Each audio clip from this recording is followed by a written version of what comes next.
She sits on her high perch covered in dirt. You see, she has never had to question her own worth. Just believe the bird seed she was fed, misled by pigeon vision parents squawking ideas in her head like you clean and you preen, because we have worked really white for everything we have bought. Excuse me, Miss Karen, a penny for your thoughts. He has never been much of a listener.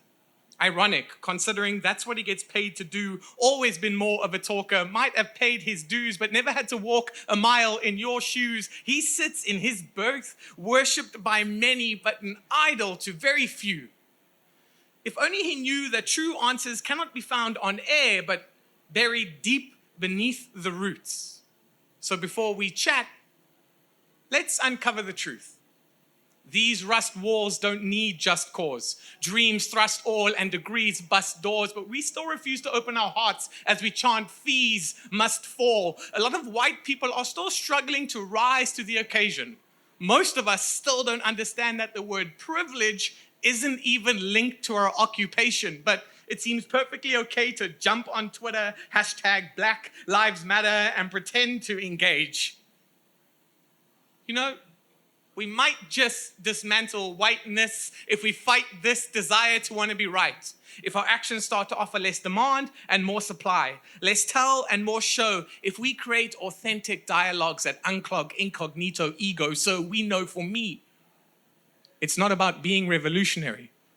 On this stage, I could care less about leaving behind a legacy because when I page through every library, my people have already stolen most of history.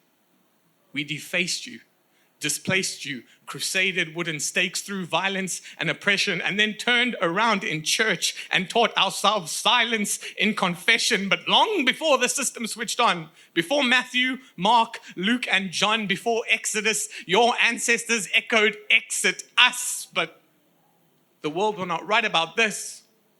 After all, ignorance is bliss.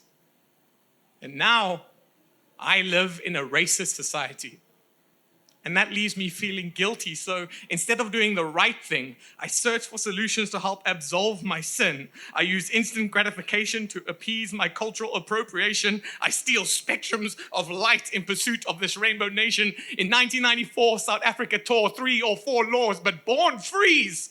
Psh, porn please. 28 years later, and black kings are still the weakest across this board. Their queens' voices remain cursed, and what's worse, even if you think there's equality in this game of chess, the white pieces are still getting to move first.